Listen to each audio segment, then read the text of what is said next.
आप 10 क्लास के सभी बच्चों को मेरे YouTube चैनल में एक बार पुनः वेलकम। आज हम लोग मैथ में फिर से देखेंगे। मैथ में जो प्रत्येक दिन मैं चाह रहा हूँ कि आप लोगों के बीच तक एक सीरीज लेके आऊँ, जो मैथ से एक सीरीज लेके आऊँ और भी एक कोई दूसरे सब्जेक्ट से सीरीज लेके आऊँ, ताकि आप घर पे बैठे हुए आसानी से कुछ बेहतर ढंग से अध्ययन कर सके। आपको एहसास नहीं हो कि आप घर पे हैं तो आपकी तैयारियां नहीं चल रही है। इसलिए मैं यहाँ पे देख रहा हूँ कि चौथे सीरीज में हम आए हैं 1.4 में। तो 1.4 के जो सीरीज है, इस सीरीज में क्या देखेंगे, जैसे आपका यह एक्सरसाइज भी 1.4 है और सीरीज भी हम इसका नाम रखे हैं 1.4। यानी जिस एक्सरसाइज को आप देखना चाहते हैं, जिस एक्सरसाइज में आप अपना काम कर रहे हैं, वैसे आप देखेंगे कि यह आपका सीरीज क्या है कि 1.4 है तो 1/4 आपका सीरीज हो जाएगा 1/4। क्योंकि जैसे जैसे आपका एक्सरसाइज हो रहा है, सीरीज भी हम उसी तरह से आप जिस चैप्टर को खोजना चाह रहे हैं, जिस चैप्टर को खोजेंगे सीरीज के हिसाब से ही आप खोजेंगे। जैसे मान लीजिए कि आपको 3.2 खोजना है तो सीरीज आप देंगे 3/2। ठीक है, इस तरह से आपका सीरीज निर्मित किया गया है और वैसे सीरीज से आप किसी भी चैप्टर में इंटर कर सकते हैं। लेकिन मैं आपको एक बार फिर याद दिला देता हूं कि यदि आप मेरे सीरीज या मेरे चैनल को देखने के लिए जिस सीरीज का भी इस्तेमाल करना चाहते हैं, तो आप मेरे यूट्यूब चैनल को सबसे पहले आप सब्सक्राइब कर लें, ताकि जो भी सीरीज मेरा जिस सब्जेक्ट का डाउनलोड होगा, इसका नोटिफिकेशन आप तक तुरंत मिल जाए। इसलिए आप उसको सब्सक्राइब कर लें और मुझे भी उससे काफ़ी खुशी होगी कि मेरे जो सब्सक्राइबर है ठीक ठाक है, यानी मेरे मेहनत करने के जो परिणाम है अच्छे आ रहे हैं। तो आइए आगे हम देखते हैं। इसमें जैसे आपका 1.4 में क्या दिया है कि बिना लंबी विभाजन प्रक्रिया किए हुए, आप ध्यानपूर्वक समझे, मैं बार बार एक ही बात बता रहा हूं कि मैथ बहुत मुश्किल चीज नहीं है, बहुत आसान है। सभी विषय से आसान मुझको मैथ ही समझ में आता है। ऐसे भी तो सब विषय जब आपको समझ में आने लगता है तो आसान ही लगता है। तो मैथ में आप देखेंगे कि अब बिल्कुल आपके लिए आसान हो जाएगा। आसान तब होगा कि जब आप दिमाग को कंस्टेंट करके आप पूरे सवाल के हल को देखते रहेंगे, तो मुझे लगता है कि आपको काफी सहूलियत होगी और आप आने वाले एग्जाम में आप बहुत अच्छे नंबर ला सकते हैं, यदि आप कंस्टेंट होकर इसको देखते रहें। तो अच्छे ही नहीं, आप तब भी कर सकते हैं, बशर्ते कि आप इत्मीनान से देखें और ईमानदारी से घर पे अध्ययन भी करें। तो इसमें देखिए, हमारा जो सबसे पहला सवाल है, इसमें क्या है कि बिना लंबी विभाजन प्रक्रिया किए, हमें लंबी विभाजन प्रक्रिया कहीं नहीं करना है। इतने लंबे लंबे दिए गए हैं जो विभाजन करने के लिए, तो बिना लंबी विभाजन किए हुए, बिना उस प्रक्रिया से गुजरे हुए, लंबे विभाजन की जो प्रक्रिया होता है उससे बिना गुजरे हुए निम्नलिखित परिमेय संख्याओं को अगर हमें दशमलव प्रसार ज्ञात करना है, तो ज्ञात करना है कि इसका दशमलव प्रसार जो है शांत है कि अशांत है। जैसे आप 9 क्लास में भी अध्ययन कर चुके हैं, तब आप 10 क्लास में आए हैं, तो उसमें जो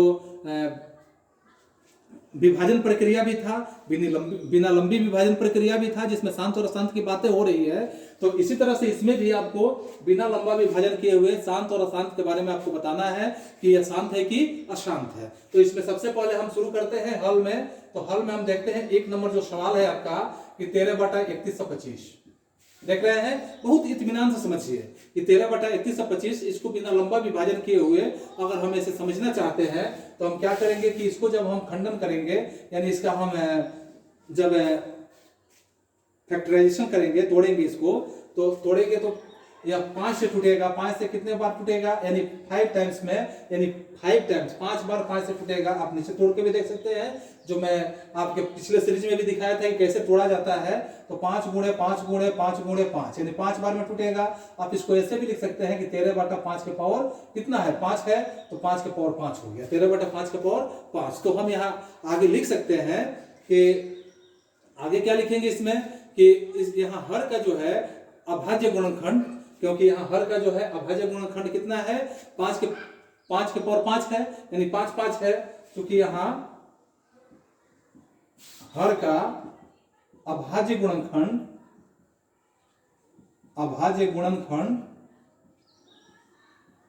5 5 है, 5 के पावर 5 यानी 5 5 है। जो इसे हम क्या कर सकते हैं, इसे 2m × 5n के रूप में व्यक्त कर सकते हैं, जो इसे 2n + 5m, ठीक है, सॉरी साफ लिखते हैं यहाँ 2m + 5n के रूप में। हम क्या करेंगे कि लिख सकते हैं या व्यक्त कर सकते हैं, इतना के रूप में अगर हम व्यक्त कर सकते हैं,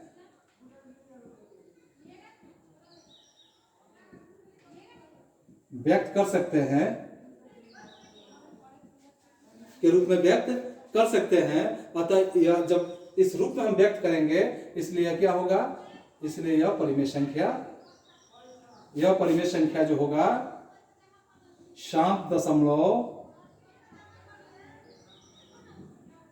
के रूप में या दशमलव प्रसार शांत है। दशमलव प्रसार क्या है आपका, शांत है। ठीक है, इसी तरह से आप दूसरा प्रश्न देखेंगे कि दूसरे प्रश्न में क्या दिया है, बहुत इत्मीनान से आप समझते चलेंगे, बहुत आसान होगा, बहुत मुश्किल नहीं है, बिना लंबी विभाजन किए हुए आप इसको समझ सकते हैं और बहुत आसानी से समझ सकते हैं, बशर्ते कि आप अपने माइंड को कंस्टेंट करके आप समझते रहें तो बहुत आसानी से आप समझेंगे। जैसे दूसरा आपका क्या है कि दूसरा है 17/8 है, 17/8 है, तो इसको जब हम हल करेंगे 17/8 को, तो क्या करेंगे कि 17/8 को तोड़ेंगे 2 × 2 × 2, यानी 2 दूना 4, 4 दूना कितना हो गया, 8 हो गया। इसको हम ऐसे भी लिख सकते हैं कि 17/2 के पावर 3, क्योंकि 2 के पावर कितना है, 3 है। अतः हम इसमें यह वर्णन कर सकते हैं, हर का अभाज्य गुणनखंड क्या है, यहां चूंकि हर का अभाज्य गुणनखंड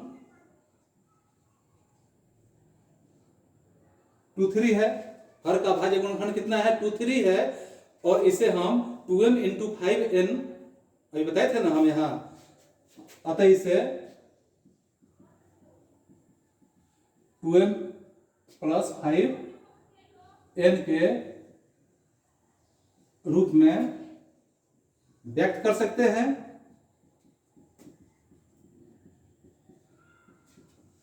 के रूप में अब व्यक्त जब हो जाएगा, इस रूप में जैसे ही व्यक्त होगा, यह क्या होगा, यह एक शांत दशमलव प्रसार, यानी यह जो होगा शांत प्रसार, यह दशमलव जो होगा प्रसार शांत के रूप में व्यक्त किया जा सकता है।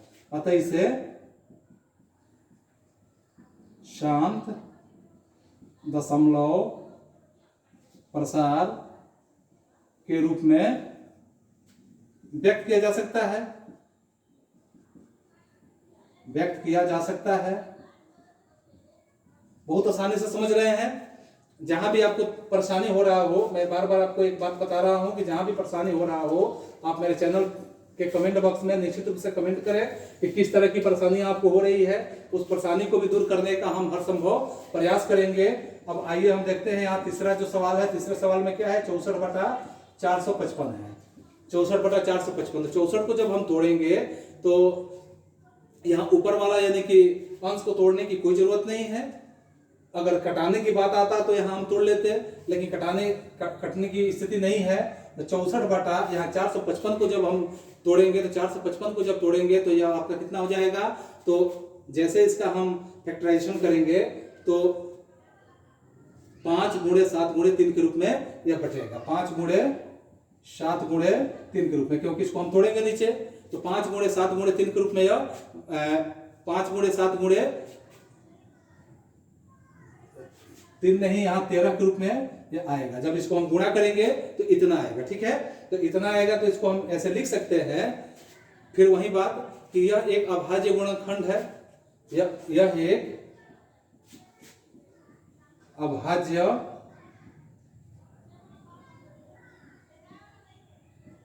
गुणनखंड कितना है, 5 × 7 × 13 है।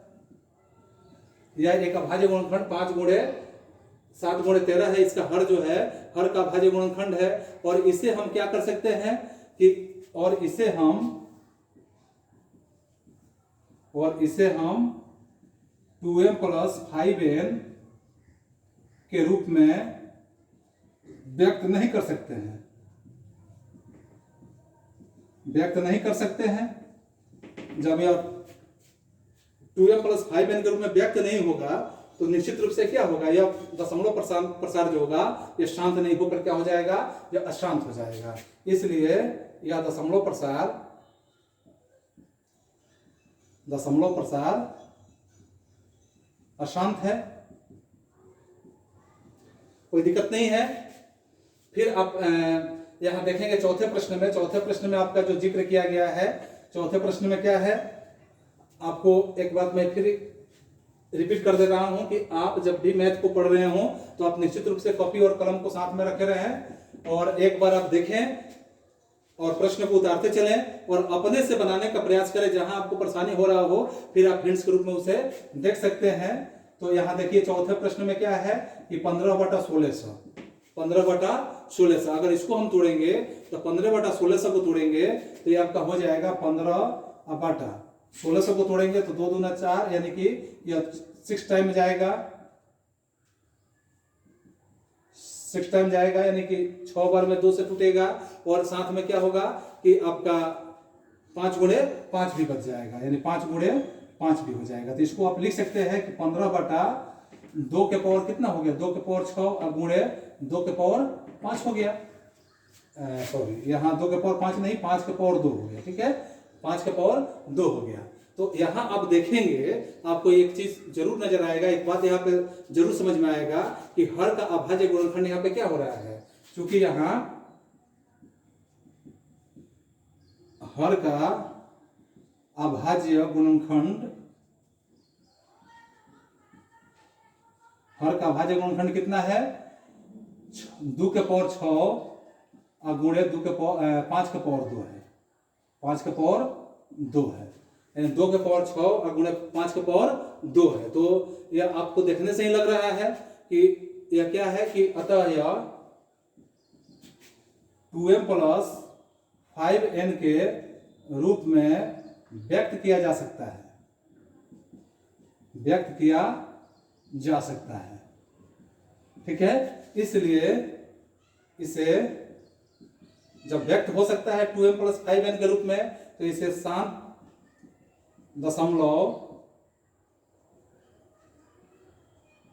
प्रसार के रूप में व्यक्त किया जा सकता है, व्यक्त किया जा सकता है। कोई दिक्कत नहीं होनी चाहिए यहाँ। आप बस इतना ही याद रखें कि जब 2m + 5n के रूप में जब भी व्यक्त हो जाएगा तो 7 दशमलव के रूप में प्रसारित हो सकता है और जो इस रूप में व्यक्त नहीं होगा तो वह अशांत के रूप में हमेशा प्रसारित होगा। तो इस तरह से आपका चौथा प्रश्न कंप्लीट हुआ। अब इसी में पांचवा जो दिया हुआ है, पांचवे को आप देखें कि पांचवे में जो है कि यह क्या है, शांत है कि अशांत है, क्योंकि इसमें जो भी आपको बनाने हैं सारे प्रश्न को बिना भाग दिए हुए, बिना लंबी प्रक्रिया किए हुए, भाग का जो लंबी प्रक्रिया होता है उसको बिना दिए हुए आपको बनाना है। तो पांचवे में देखिए, पांचवे में जो दिया है कितना कि 29/343 दिया है। तो 29/343 को जब भी आप बनाएंगे तो आप किस रूप में बनाएंगे कि हाँ, तो यहाँ देखेंगे कि 29/343 जो है कि 29/343 में जैसे आप इसको जब भी आप तोड़ेंगे तो कैसे तोड़ेंगे, यानी कि इसका हर का जब फैक्टराइजेशन करेंगे तो 343 यानी 7 गुणे 7 होता है। तो 7 गुणे 7 होता है यानी कि 29/7 का पावर क्या हो गया, 3 हो गया। तो यहाँ आप फिर वही बात लिखेंगे जैसे पीछे हमने अभी वर्णन किया था कि यहाँ 343 का अभाज्य गुणनखंड कितना हो रहा है, यानी हर का, क्योंकि हर का क्या है आपका 343 है का अभाज्य गुणनखंड, अभाज्य गुणनखंड यह अभाज्य गुणनखंड के रूप में है। 7 का पावर क्या हो रहा है, 3 हो रहा है। तो 7 का पावर 3 हो रहा है, इसको हम क्या कर सकते हैं, जिसे हम 2m + 5n के रूप में व्यक्त नहीं कर सकते हैं, व्यक्त नहीं कर सकते हैं। जब 2m + 5 के रूप में जब व्यक्त नहीं कर सकते हैं तो वैसे स्थिति में क्या होगा, इसलिए यह जो होगा, इसलिए यह अशांत दशमलव या दशमलव प्रसार जो होगा, यह दशमलव प्रसार अशांत के रूप में जाना जाएगा, अशांत होगा। यह दशमलव प्रसार क्या होगा, तब अशांत होगा। पुनः हम देखेंगे कि इसमें छठवें जो प्रश्न दिया गया है, अब बारी बारी से हर एक प्रश्न को थोड़ा सा बेहतर ढंग से समझने का प्रयास करते रहें और एक बार ध्यान देकर देखते रहें। निश्चित रूप से आपको इसमें, क्योंकि आप यह समझ रहे हैं कि आपके बोर्ड के एग्जाम में इसमें से प्रश्न होने तय होते हैं और यहाँ आपको एक एक चीजों को समझना जरूरी होता है। जैसे 6 नंबर में आप देखेंगे कि 6 में क्या है कि 23/2 और 5 क्या है 3 है। तो 23/2 और 5 है। अतः यहाँ पे आप सीधे शब्दों में देख रहे हैं कि यहाँ 2 और 5 जब है तो इसे हम निश्चित रूप से 2 यानी कि हर जो है 2 और 5 का अभाज्य गुणनखंड को, चूंकि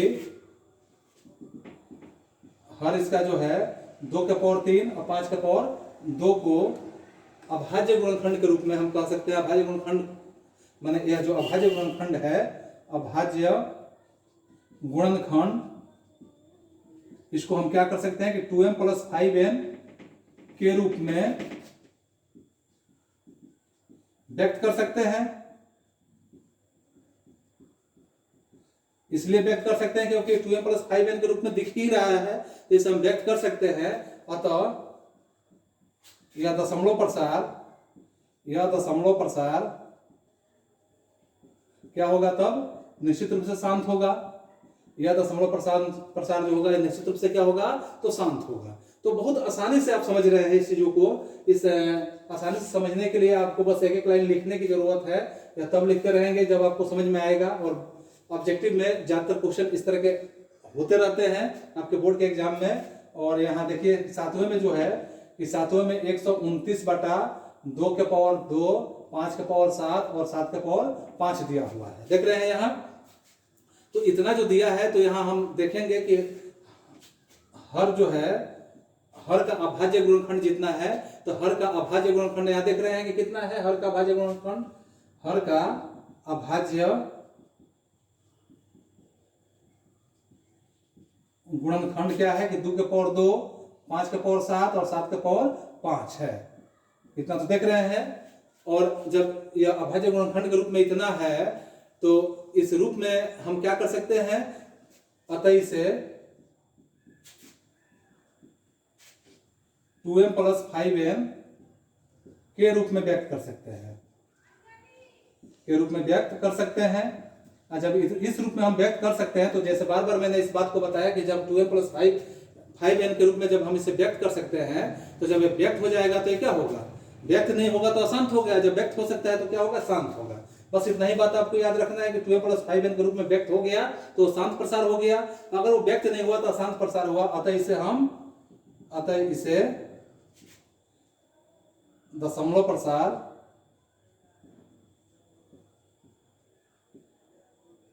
शांत के रूप में व्यक्त कर सकते हैं।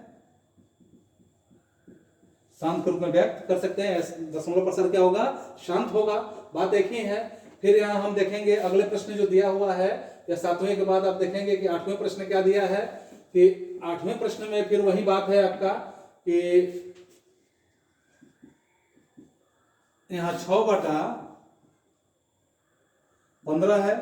तो 6/15 को अगर हम ऐसे तोड़ते हैं, यानी इसका फैक्टराइजेशन करेंगे, तो 6 का यानी कि 3 दूना 6 हो गया, इसका 3 5 क्या हो गया, 15 हो गया। यानी 3 से 3 कटा दीजिए तो 2 बटा क्या हो गया, 5 हो गया। तो 2/5 यानी कि इसे हम और आसान कर लिए। और जब और आसान कर लिए, तो आसान करने के बाद आप देख रहे हैं कि 5 यानी इसका जो हर 5 है, तो इस 5 को हम क्या करेंगे कि यहाँ 5 जो है, 5 को हम लिखेंगे, इसके हर 5 को हम 2m + 5n के रूप में व्यक्त कर सकते हैं। इसलिए इसका दशमलव प्रसार क्या होगा, जब हम व्यक्त कर सकते हैं तो दशमलव प्रसार, बार बार यही बात बताया गया, दशमलव प्रसार क्या होगा, इसका शांत होगा। ठीक है, इसका दशमलव प्रसार क्या हो जाएगा, शांत हो जाएगा। तो फिर यहां हम देखेंगे अब हम अंत की तरफ बढ़ रहे हैं। इस सवाल के जो अंत है, यानी कि अंत की तरफ, अभी अंत से एक पहले हैं हम लोग, क्योंकि 10 है। अभी हम लोग 9 प्रश्न पे देखेंगे। तो 9 में क्या है कि आपका 35/50 है, 35/50 है। तो इसको भी आप चाहे तो फैक्टराइजेशन करेंगे कि 7 × 5 = 35 और 50 का 10 × 5 क्या हो गया, 50 हो गया। यानी 5 से 5 कटा दीजिए तो 7 बटा क्या हो गया, 10 हो गया। जब 7/10 हो जाएगा, तो यहाँ पे या बिना कटाए हुए भी आप ऐसे देख सकते हैं कि बिना कटाए हुए भी आप इसका फैक्टराइजेशन कर सकते हैं कि 2 गुणे 5 गुणे 5, इसका हल कर सकते हैं, या इस ऐसे भी आप कर सकते हैं कि 7/10 है तो 5 दूना 10 हुआ, 5 दूना 10, यानी कि 2m + 5n के रूप में हम व्यक्त कर सकते हैं। अतः इससे हम क्या कर सकते हैं, अतः इससे हम 2m + 5n के रूप में व्यक्त कर सकते हैं, इसलिए इसका दशमलव प्रसार क्या होना चाहिए, तो आप समझ रहे हैं, फिर इसका दशमलव प्रसार क्या होगा, तो शांत होगा, निश्चित रूप से शांत होगा। और इसका सबसे अंतिम प्रश्न जो है 10 नंबर, तो 10 नंबर में क्या दिया हुआ है कि यहाँ अगर हम देख रहे हैं कि 10 नंबर में है कि 77/210 है, तो 77/210 है, तो हम इसको तोड़ेंगे, फिर से फैक्टराइजेशन करेंगे, यानी कि 11 7 77 हो गया, और 210 को तोड़ेंगे, तो 210 को जब तोड़ेंगे तो आपका होगा कि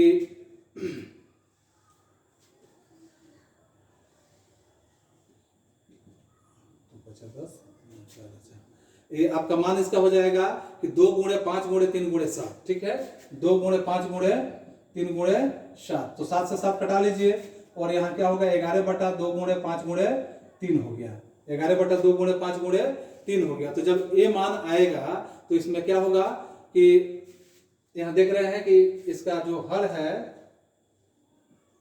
ध्यान से इसको देखिए, इसका हर क्या है, अभाज्य गुणनखंड, अभाज्य गुणनखंड 2 गुणे 5 गुणे 3 है, जिसे 2m + 5n के रूप में व्यक्त नहीं कर सकते हैं, के रूप में व्यक्त नहीं कर सकते हैं, इस रूप में व्यक्त नहीं कर सकते हैं, इसलिए इसका दशमलव प्रसार क्या होगा, जब व्यक्त नहीं होगा तो इसका दशमलव प्रसार क्या होगा, अशांत होगा। यहां तक कोई दिक्कत नहीं होनी चाहिए। अब इसके बाद हम देखेंगे कि इसका जो दूसरा नंबर प्रश्न है, तो दूसरा नंबर प्रश्न में आपको बहुत ज्यादा कुछ नहीं करना है, आपको ये बताना है कि इसमें जैसे दूसरा प्रश्न आप देखेंगे अभी कि दूसरा प्रश्न में क्या है, तो देखिए दूसरे प्रश्न में क्या है कि स्पष्ट रूप से दिया हुआ है कि ऊपर दिए गए जो उपयुक्त प्रश्न है, यानी 1 नंबर प्रश्न जो दिया गया है, दूसरे प्रश्न में आपका जिक्र किया गया है कि उपयुक्त दिए गए प्रश्न का, यानी ऊपर दिए गए प्रश्न में उन परिमेय संख्याओं के दशमलव प्रसार को लिखिए जो शांत है, यानी कि जो शांत है उसको लिखना है। तो जैसे इसमें हम लोगों ने बनाया कि इसमें दशमलव प्रसार जो हम लोग 1 नंबर प्रश्न को सॉल्व किए, इसी पर आधारित आपका दूसरा प्रश्न भी है कि उसी प्रश्न का शांत प्रसार लिखना है, यानी उसी का दशमलव प्रसार लिखना है कि जिसका शांत है। तो शांत वाला कौन कौन सा था, यानी दूसरे प्रश्न में आप देखेंगे आपके पाठ्य पुस्तक में दिया हुआ है कि शांत वाला में 1 नंबर था, इसको आपको लिखना है, और इसका दशमलव प्रसार आपको खुद निकाल लेना है, जैसे मैंने निकाला, ठीक है। इसके बाद आपने देखा कि दूसरा प्रश्न भी आपका जो था यह भी शांत था, इसको भी आपको निकाल लेना है, जो अशांत होगा उसको नहीं निकालना है। जैसे तीसरा नंबर भी था, यह भी आपका शांत था, इसको भी आपको निकाल लेना है। वहीं आप देखेंगे कि चौथे नंबर भी आपका शांत था, इसको भी आपको निकाल लेना है। लेकिन फिर आपने देखा था कि आपका 5वां नंबर जो था वह अशांत था, इसको नहीं निकालना है, इसको छोड़ देना है, ठीक है। इसके बाद आप देखेंगे कि 6वें नंबर जो था प्रश्न, यह भी शांत था। इसके बाद आप देखेंगे यहाँ कि 6ठे के बाद आपका 7वें नंबर भी आपका 7वें नंबर आपका शांत नहीं था, ये अशांत था, इसलिए उसको नहीं निकालना है, इसको छोड़ देना है, ठीक है। अब फिर आप देखेंगे कि आपका 8वें नंबर जो था यह भी शांत है, इसको निकाल लेना है। 9वां नंबर आपको देखना है कि 9वां नंबर भी आपका क्या था कि यह शांत था, यानी 35/50 यह शांत प्रसार के रूप में, यह दशमलव प्रसार जो है शांत के रूप में व्यक्त किया जा सकता है, तो इसको निकाल लेना है। फिर आपको 10वें नहीं निकालना है क्योंकि यह अशांत था। तो इस तरह से आपका दूसरा प्रश्न भी समाप्त होता है और आपको इसमें बहुत कुछ नहीं करना है, बस आप ध्यानपूर्वक कंस्टेंट होकर आप मेरे वीडियो को देखते रहें। अगर जहां भी कहीं परेशानी हो रहा हो, आपको समझने में तकलीफ हो रहा हो, तो आप मेरे कमेंट बॉक्स में जरूर कमेंट करें कि इस तरह की परेशानी है। मैं प्रत्येक दिन उम्मीद करता हूं कि आपको एक एक सीरीज के साथ मैं प्रत्येक दिन मिलते रहूंगा, और इस क्रम में मैं चाहूंगा कि आप घर पे भी रहकर बेहतर तैयारी कर सकें, और आपका बेहतर तैयारी करना ही मेरा उद्देश्य है। ताकि आप अच्छा करेंगे तो कम से कम मुझे भी तो उम्मीद है कि आप अच्छा करेंगे तो मुझे भी तो पहचानेंगे निश्चित रूप से कि आपने मेरे पढ़ाए गए सवालों को आपने गहनता से अध्ययन भी किया, और उसमें आपके सफलता में मेरी भी कुछ न कुछ उपलब्धि रही। इसलिए बच्चों, आज के लिए इतना ही। फिर हम मिलेंगे अगले सीरीज के लिए। तब तक मैं आपको एक बात फिर याद दिला देता हूं कि अभी तक आपने चैनल को सब्सक्राइब नहीं किया हो तो निश्चित कर लें, ताकि हर सीरीज से आप जुड़े रहेंगे। आज के लिए बस इतना ही। That's all. Thank you. Good bye.